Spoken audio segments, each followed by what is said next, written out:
আজ 2রা সেপ্টেম্বর 2025। আপনারা দেখছেন এটাই রিয়ালিটির মিডল ইস্ট মর্নিং নিউজ। আর প্রতিদিনের মতোই আপনাদের সঙ্গে আছি আমি অনুপ বিশ্বাস। দর্শক, আজকের এই বিশেষ বুলেটিনে আমরা নজর রাখব Israel, Gaza, Iran, Yemen, Saudi Arab এবং গোটা মধ্যপ্রাচ্যকে ঘিরে ঘটে চলা কিছু গুরুত্বপূর্ণ এবং প্রভাবশালী ঘটনায়। তাহলে আর দেরি না করে চলুন শুরু করি আজকের এই প্রোগ্রাম। আর শুরুটা হোক ইরান এবং তার আঞ্চলিক মিত্রদের ঘিরে কিছু গুরুত্বপূর্ণ আপডেট দিয়ে। শুরুতেই বলে রাখি, বাইরে ব্যাপক জোরে বৃষ্টি হচ্ছে, একটু সাউন্ডে ডিস্টার্ব হতে পারে, মানিয়ে নেবেন। দর্শক, ইরানের বিরুদ্ধে আবারও নিষেধাজ্ঞা আরোপের যে ইউরোপীয় উদ্যোগ সামনে এসেছে তা সাফ প্রত্যাখ্যান করেছে চীন ও রাশিয়া।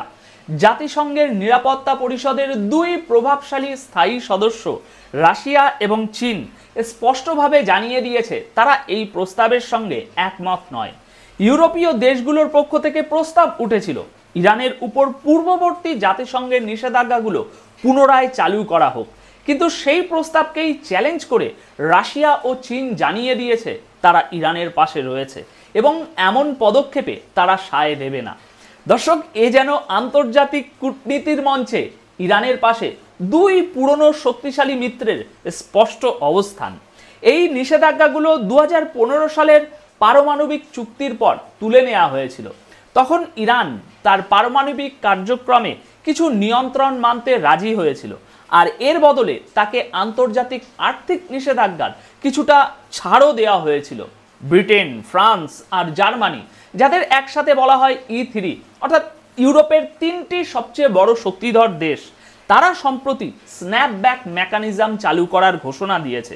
আর এই স্ন্যাপব্যাক মেকানিজম মানেই হচ্ছে আগের যে জাতিসংঘ নিষেধাজ্ঞাগুলো ইরানের উপরে জারি করা হয়েছিল সেগুলো আবার কার্যকর করার চেষ্টা। তারা বলছে ইরান নাকি চুক্তির শর্ত ভেঙেছে, তাই এই ব্যবস্থা নেওয়া হচ্ছে। কিন্তু চীন, রাশিয়া এবং ইরানের পররাষ্ট্রমন্ত্রীরা এক যৌথ চিঠিতে এই পদক্ষেপকে ভুল ও বেআইনি বলে জানিয়েছেন। ইরানের পররাষ্ট্রমন্ত্রী আব্বাস আরাকাচি এক্সে লিখেছেন, ইউরোপিয়ান দেশগুলো জাতিসংঘ নিরাপত্তা পরিষদের ক্ষমতার অপব্যবহার করছে। দর্শক, 2018 সালে ডোনাল্ড ট্রাম্প যখন আমেরিকার প্রেসিডেন্ট ছিলেন তখন তিনি এই চুক্তি থেকে আমেরিকাকে সরিয়ে নিয়েছিলেন, আর তারপর থেকেই ইরানের উপর একের পর এক নিষেধাজ্ঞা আরোপ করা হচ্ছে।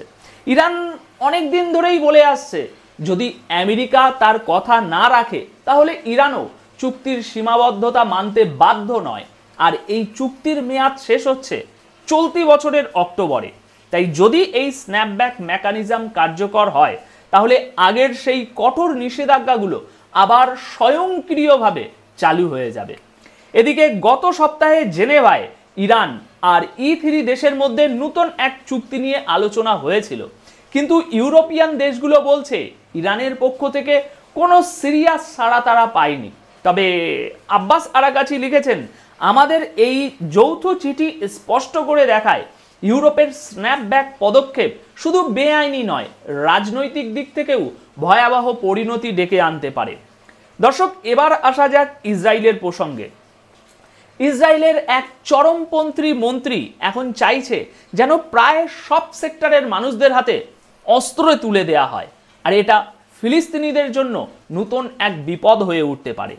দর্শক, ইসরায়েলের নফরতি মানসিকতার মন্ত্রী বেন গভির ঘোষণা দিয়েছেন আরও 1 লাখ নতুন বন্দুকের লাইসেন্স দেয়া হবে।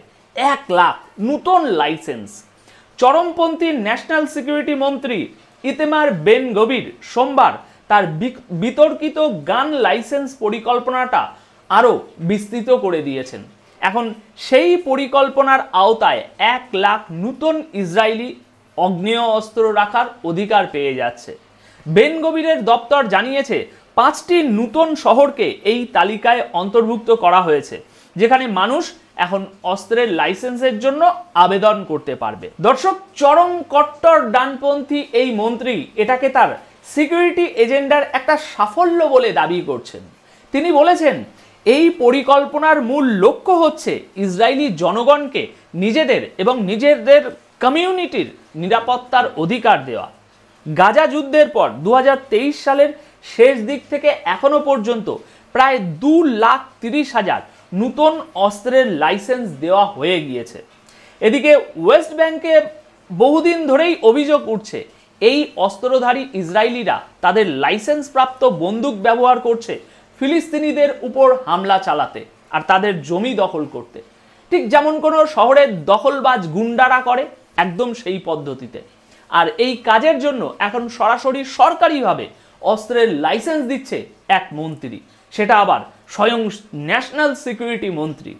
বেন গভিরের এই সিদ্ধান্তকে অনেকেই মনে করছেন ওয়েস্ট ব্যাংক দখল করতে অস্ত্রধারী ইসরায়েলিদের একটা আলাদা বাহিনী তৈরি করার পরিকল্পনা হিসাবে। দর্শক, এবার একটা সংক্ষিপ্ত খবর, বাট একটু ধৈর্য ধরে শুনবেন, এর মধ্যে অনেক কিছু রয়েছে। নেতানিয়াহু এক উত্তেজনাপূর্ণ ক্যাবিনেট মিটিংয়ে হোস্টেজ ডিল নিয়ে ভোট করতে স্পষ্টভাবে অস্বীকার করেছেন। নেতানিয়াহু আর আইডিএফ প্রধানের মধ্যে দূরত্ব এখন আরও বেড়ে গেছে। আইডিএফ প্রধান চান তার সেনারা আর গাজায় থাকা হোস্টেজরা যেন অকারণে প্রাণ না হারায়। অন্যদিকে নেতানিয়াহু যেন কেবল নিজের ক্ষমতার চেয়ার বাঁচাতেই ব্যস্ত, আর সেই জন্যই এই যুদ্ধ চালিয়ে যাওয়ার নির্দেশ দিয়ে যাচ্ছেন। ইসরায়েলের প্রধানমন্ত্রী বেঞ্জামিন নেতানিয়াহু গতকাল এক ভীষণ উত্তেজনাপূর্ণ ক্যাবিনেট বৈঠকে হোস্টেজ আর সিজফায়ার ডিল নিয়ে ভোট করতে অস্বীকার করেছেন। এই ক্যাবিনেট বৈঠক চলেছে গভীর রাত পর্যন্ত। নেতানিয়াহু সেখানে বলেছেন এই ডিল এখন আর আলোচনার টেবিলে নেই। তিনি এও জানান আমেরিকার প্রেসিডেন্ট ডোনাল্ড ট্রাম্প তাকে বলেছিলেন যেন তিনি কোনো পার্শিয়াল ডিল না মানে, অর্থাৎ তার উপরে চাপ আছে, আধা আধুরা চুক্তি করা যাবে না। কট্টর ডানপন্থী মন্ত্রীরা ওই বৈঠকে ভোট করার জন্য চাপ দিচ্ছিলেন যাতে ডিলটাকে আনুষ্ঠানিকভাবে বাতিল ঘোষণা করা যায়। অন্যদিকে আইডিএফ প্রধান এল জামির এবং আরও কয়েকজন ইসরায়েলি মন্ত্রী এই চুক্তির পক্ষে ছিলেন। তারা চেয়েছিলেন যেন গাজায় সিজফায়ার হয়, হোস্টেজদের জীবিত অবস্থায় ঘরে ফেরানো যায়, আর সেনারাও অহেতুক না মারা যায়। দর্শক, এইসব উত্তেজনাকর ঘটনা ফাঁস হয়ে মিডিয়ার সামনে আসে এক লিকের মাধ্যমে। তেল আবিবে এই যে সিকিউরিটি ক্যাবিনেট মিটিং হয়েছিল সেটা প্রায় 6 ঘন্টা ধরে চলেছিল, আর ওই বৈঠকের বেশিরভাগ আলোচনা ছিল ইসরায়েলি ডিফেন্স ফোর্সের গাজা সিটি দখলের পরিকল্পনা নিয়েই। এদিকে নেতানিয়াহু আইডিএফ প্রধান এল জামির এবং অন্যান্য মন্ত্রীদের পরিষ্কার জানিয়ে দিয়েছেন পার্শিয়াল বা ছোটখাটো কোনো চুক্তি সম্ভব নয়, মানে সম্পূর্ণ যুদ্ধবিরতি হবে আর পুরোপুরি আত্মসমর্পণ করতে হবে, এই শর্তেই ডিল হবে। তিনি আরও বলেন ইসরায়েলের কূটনৈতিক সমর্থন এখন খুবই সীমিত, বেশি দেশ আমাদের সমর্থন করছে না। নেতানিয়াহু ক্যাবিনেটকে এটাও জানিয়েছেন যে আমেরিকার প্রেসিডেন্ট ডোনাল্ড ট্রাম্প তার উপরে চাপ দিচ্ছেন যেন কোনোভাবেই পার্শিয়াল ডিল না করা হয় এবং হামাসকে সম্পূর্ণভাবে পরাস্ত করা হয়। মানে ট্রাম্পের দিক থেকে চাপ আসছে, কোনো আপোষ নয়।